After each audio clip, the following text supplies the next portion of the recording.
Useless non sense అని ఎలా తెలుస్తుంది సార్ అంటే పెద్ద కష్టపడక్కర్లేదు.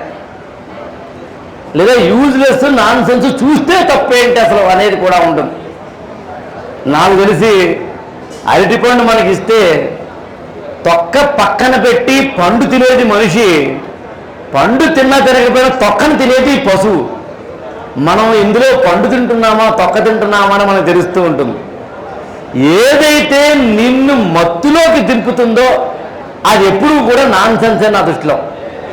ఏదైనా సరే చూస్తున్న కొద్దీ ఇంకా చూడాలనిపిస్తే నాన్ సెన్సే. చూసిన తర్వాత నిన్ను ఆలోచింపచేసింది అంటే మంచి మాట, అది మంచిది. అది చాగంటి వారిదైనా గరిగిపాటి వారిదైనా మరొకరిదైనా ఇందాక నుంచి మన పెద్దలు మాట్లాడిందైనా. అందుకన్నా నేను నాకు ఫస్ట్ వచ్చిన వెంటనే మైక్ ఇస్తే ఏమన్నానంటే నాకు కాదు ముందు వీరందరి మాటలు విందాము. అందుకని మనసుకి కానీ హృదయానికి కానీ గుండెకి కానీ బ్రెయిన్కి కానీ మనం మంచితనాన్ని ఇవ్వగలిగితే మంచి ఆరోగ్యవంతులం అవుతాం.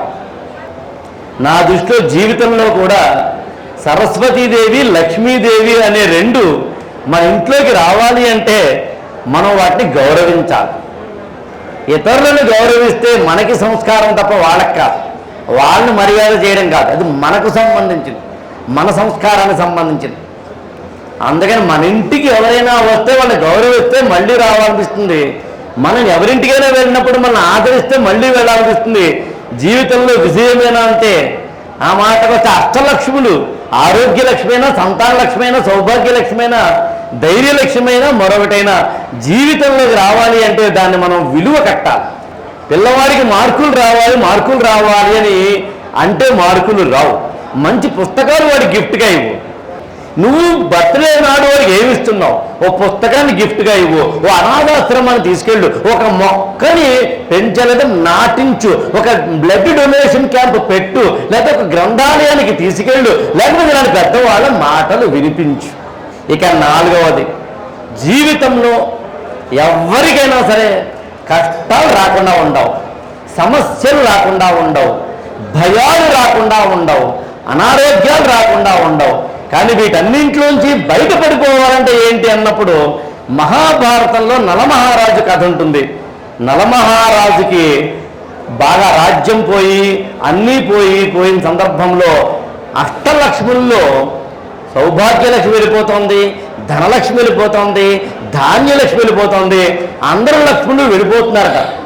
లక్ష్మీ 1, లక్ష్మీ 2, లక్ష్మీ 3 వెళ్ళిపోతుంటే లాస్ట్లో ధైర్యలక్ష్మి కూడా వెళ్ళిపోతుందట. అప్పుడు ఆమె చేయి పట్టుకు ఆపాడట నలమహారాజు, ఏమమ్మా వెళ్ళిపోతున్నావేంటి అని. అప్పుడు ధైర్యలక్ష్మి అడిగిందట నలమహారాజుని, ఏమయ్యా సంతానలక్ష్మి వెళ్ళిపోయినప్పుడు వెళ్ళిపోతుంటే చూస్తూ కూర్చున్నావు, సౌభాగ్యలక్ష్మి వెళ్ళిపోతున్నప్పుడు చూస్తూ కూర్చున్నావు, ధనలక్ష్మి ధాన్యలక్ష్మి వెళ్ళిపోయినప్పుడు కూడా చూస్తూ కూర్చున్నావు, నేను వెళ్ళిపోతున్నా మాత్రం చేయి పట్టుకు ఎందుకు ఆపుతున్నావు అని అందట ఆమె. అప్పుడు అన్నాడట నలమహారాజు, నువ్వుంటే వాళ్ళందరినీ తెచ్చుకోవచ్చు కదా అనుకున్నాను, నువ్వే వెళ్ళిపోతేనే నేనే పోవాలి.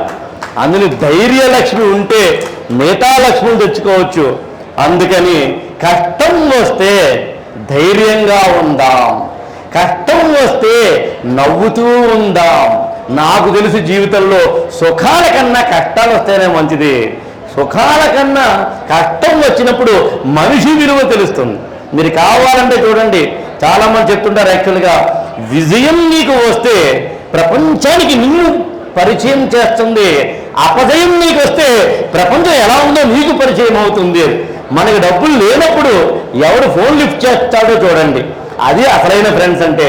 మన ఫోన్ కాల్ లిస్టులో ఉన్న 5,000 కాంటాక్ట్లు మన ఫ్రెండ్స్ కానే కాదు. ఫేస్బుక్లో మనకున్న 20,000 మంది ఫాలోవర్లు మనకి కానే కాదు. అందుకని జీవితంలో కష్టమే రావాలి తప్ప సుఖం కాదు.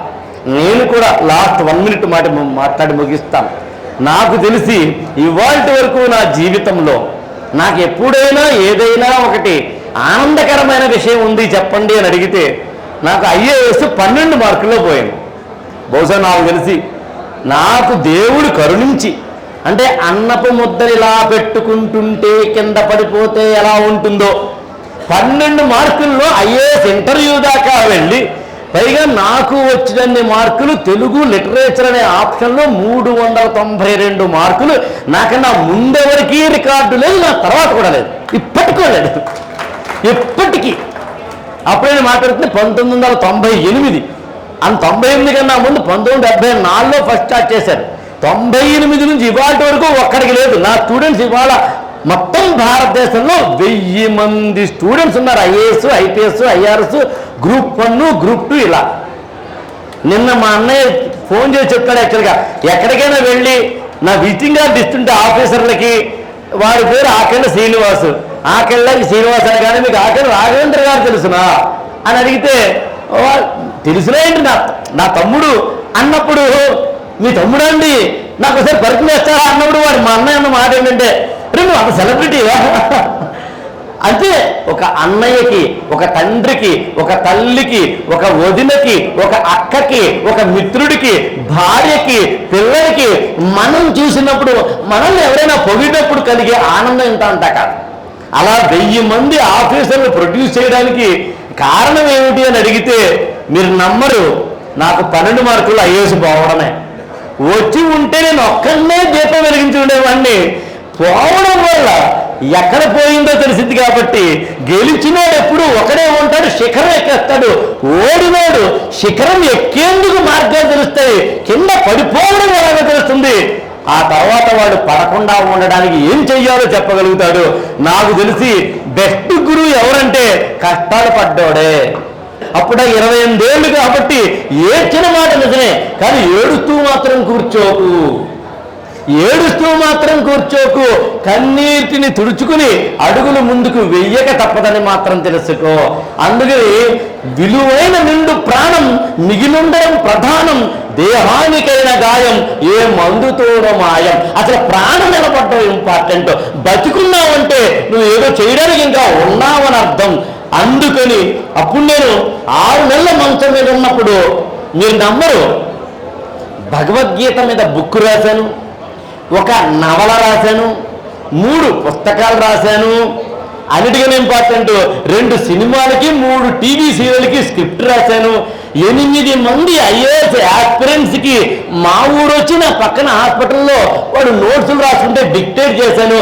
అందులో ఇప్పుడు ఒక అమ్మాయి, అందులో నుంచి 3 ఐఏఎస్ అయితే భారతదేశంలో టాప్ 5 ఎవరైతే ఐఏఎస్ ఆఫీసర్లో అత్యంత నిజాయితీ పరురాలు ఉంటారో, అంటే very honest genuine IAS officers among the Indian IAS officers top 5 అనుకుంటే అందులో ఒక అమ్మాయి కర్ణాటక క్యాడర్లో ఉంటుంది. ఆమె మీరు కావాలి యూట్యూబ్లో చూడొచ్చు, ఆమె పేరు ఆకుర్రాతి పల్లవి. ఆమె ఆ రోజున నేను హాస్పిటల్ నుండిగా రాసిన నోట్సులు తీసుకుని ఐఏఎస్ అయ్యి.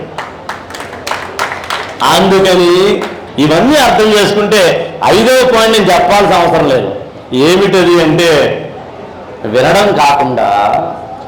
మాత్రమే కాకుండా, విని ఊరుకోవడం మాత్రమే కాకుండా, వినేసి అయిపోయింది అనిపించడం మాత్రమే కాకుండా ఆచరించాలి. జీవితంలో ఆచరణ అనేది ఇంపార్టెంట్. అందుకని ఆచరిద్దాం. పెద్దవాడు చెప్పిన మంచి మాటలు ఆచరిద్దాం. చిరునవ్వుతో నలుగురిని పలకరిద్దాం. సాటి మనిషి ఏదైనా చిన్న సహాయం కావాలంటే చేసి పెడదాం. ఎవరికైనా ఏదైనా గాయమైతే మందు రాద్దాం. దీని అంతటికీ రాయడం కోసం పెద్ద ఏమీ అక్కర్లేదు. 2 పనులు చేస్తే సరిపోతా. చెప్పు ముగిస్తాను. ఒకటేమో నవ్వుతూ మాట్లాడటం, 2 మంచి మాటలు మాట్లాడటం. ఎవరైనా విమర్శించాల్సి వచ్చినప్పుడు కూడా విమర్శని కూడా శుతిమెత్తగా చెప్పగలిగేలాగా, చేయకపోయినా కూడా ఎప్రిషియేట్ చేస్తే కనుక ఈ ప్రపంచంలో అందరికీ ఇష్టమైన ఏదైనా ఉంది అంటే పొగడ్త మాత్రమే. అందునే ఇళ్లల్లో ఆడవాళ్ళు వంట బాగా చేయట్లేదు అంటే అర్థం, ఐ రిపీట్, వంట ఆవిడకి బాగా రాలేదు అంటే అర్థం వాడు ఆయన పొగడలేదు కాబట్టి.